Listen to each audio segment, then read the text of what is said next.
All right, this will be lesson 8.3 and 8.4 put together. This is a good graphing one. You guys have got a sheet that looks like this. You will not be allowed to use this on your test, but I'm just trying to give you guys kind of a template to follow to analyze when you're looking to graph rational functions. So we're going to kind of do this step by step, and the worksheet should look very similar. I'm going to kind of give you the guides. For example, I'm going to say the first thing is state the horizontal asymptote. And then you're going to factor that situation, and you're going to see if there's removable discontinuity, if there's holes in the graph. And then from there, you'll state the vertical asymptote. So this is kind of like your setup steps, 1, 2, 3, and 4. And then as you apply these, start drawing them in your picture. Start drawing the holes in your picture with open dots. Same thing with the vertical asymptote. So these 1 and 4 is going to create your crosshairs that we're looking for in each graph. And then 5 is technically an optional step. It is a good habit, especially if you know that your horizontal asymptote and your vertical asymptote are not on the x and y axis. And then obviously when in doubt, draw a table. The biggest thing is try and pick values that are on each side of the asymptote. The vertical asymptotes are values you are not allowed to plug in for the domain value, would be the vertical. So vertical is a restriction on the domain, or horizontal is a restriction on the range.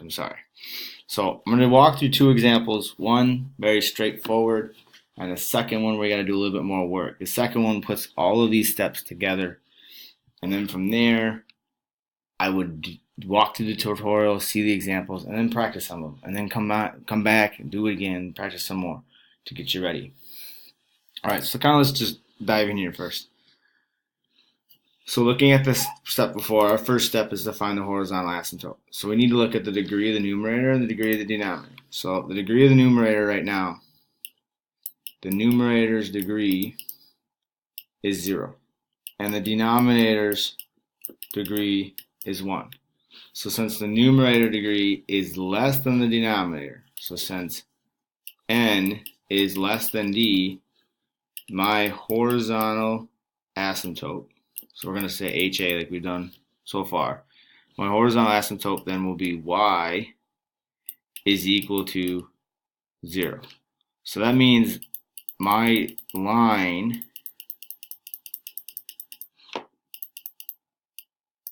that my graphs are going to approach horizontally would be 0, which means this is my restriction on my range values. I will never get an answer when you plug an input into here that's equivalent to 0. This is step 1. Step 2, we're going to kind of do every step in a different color here. Step 2 then was to factor numerator and denominator and cancel if needed. Well, in this case, numerator is factored, the denominator is factored. So step 2, done.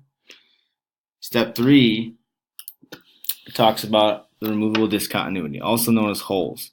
It's a break in the graph where the graph doesn't continue its nice curve or nice flow to it. It actually gets to that point and then it has to jump in order to get to the next value. So it's creating more of an open gap to it. So this is a continuous graph. This now would create a hole that we would have to look for. So it's still a data point that we're looking for. It's just a matter of now it's an output, yes. But when we plug it back into the problem, it created a canceled factor. So in this situation, we don't have a canceled factor. So step 2 and step 3 are done. Step 4 is to find your vertical asymptote. And to find your vertical asymptote, in other words, our VA, we only care about the denominator. We're going to take the denominator and set it equal to 0 and solve. So we get x is equal to 2. This is my vertical asymptote. You need to give it to me as a line. So this is a vertical line going through 2 that the graphs vertically are going to approach but never cross. So it's going to get really, really close. I cannot plug in 2 into this equation because I get a denominator that is equivalent to 0. This restricts my domain. So this is dealing with my range. This is dealing with my domain. So now my new crosshairs is at the ordered pair 2, 0. And then from there, step 5, we can find our x-intercept. But the problem with finding the x-intercept is any of my data points ever going to be on this line? Well, no, because our horizontal asymptote ends up being the x-axis. So therefore, we're never going to have an x-intercept. So in this case, we're going to find our y-intercept then by taking, let's go black, by taking 0 and just plugging into the function. So we're basically going to find f of 0, so 4, 0 minus negative 2, which is then equal to negative 2. So 4 divided by negative 2, which is negative 2. So my y-intercept is going to be 0, negative 2. So I'm going to plot that 0, negative 2 is my first value. And then from here, you're going to kind of just pick data points. So we're going to do an XY table. I'm going to do it down here a little bit. So I'm going to pick 3 values that are to the left, and to the left, I should say, and to the right of my vertical asymptote. So I'm going to plug in values 3, 4, and 5. And then I'm also going to plug in values 1. I don't need to plug in 0 since I already found the y-intercept, and I'm going to plug in negative 1. So I plug 3 into the function, I get 4 over 3 minus 2, which is 1. So I'm going to get 4. Plug 4 in, 4 minus 2 is 2, 4 divided by 2 is 2. Plug 5 in, 5 minus 2 is 3. I'm going to get 4 thirds. Plug 1 in, I get negative 2. 4 divided by negative 2 is negative 2. Oh, sorry. 1 minus negative 2 is negative 1. 4 divided by negative 1 is negative 4. Plug negative 1 in, I get negative 3, which is then negative 4 thirds.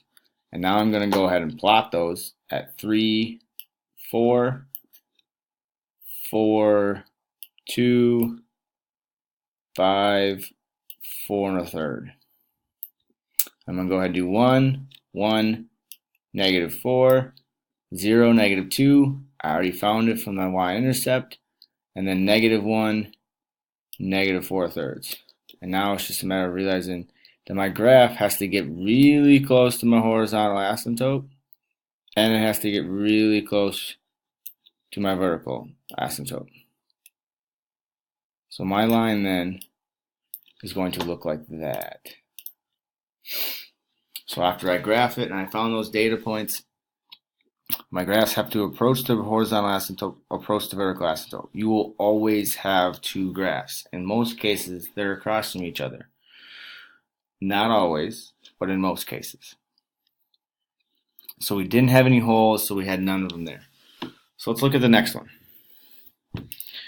So the first thing I would recommend doing is finding your horizontal asymptote. So our first step, horizontal asymptote, we look at our degrees. We have a degree 2, degree 2. So therefore, since they are equal to each other, it's just the coefficients over coefficients. So lead coefficients divided by each other. So in this case, both lead coefficients are 1 over 1, so then my horizontal asymptote is y equals 1.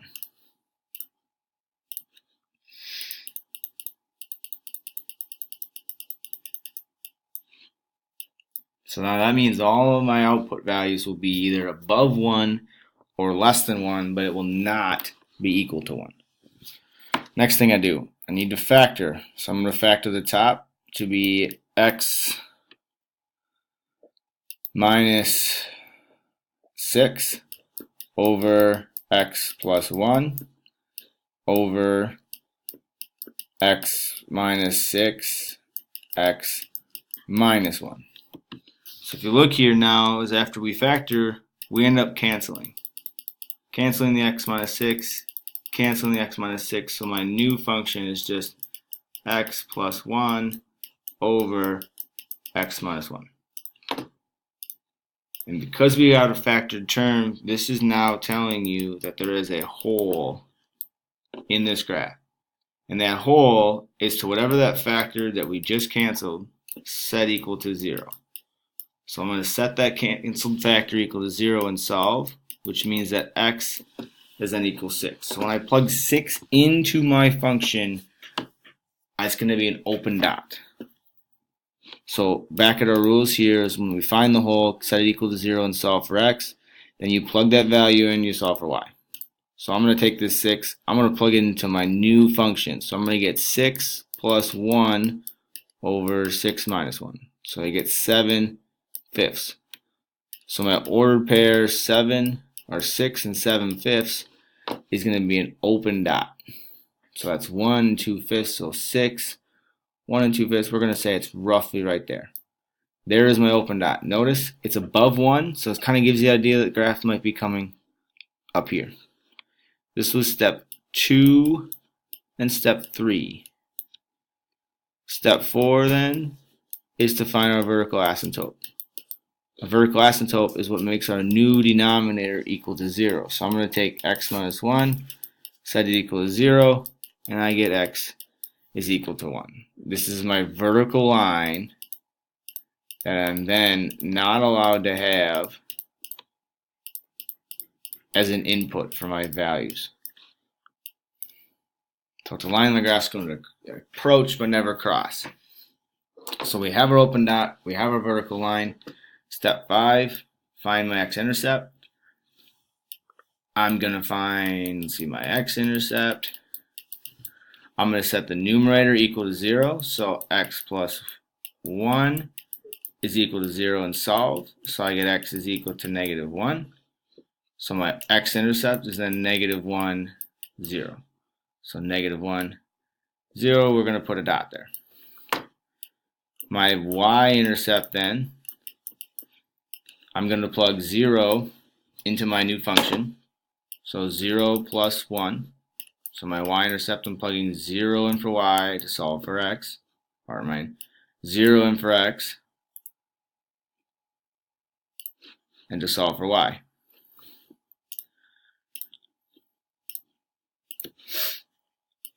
Zero in for x, so you get 1 over 0 minus 1, so -1. So 0, -1. And then from there, I'm going to do a data table, picking 3 values to the right. So I'm going to pick 2, I'm going to pick 3. That's all I'm going to pick because there's my 3 points then. So I plug 2 in, I get 3 over 1.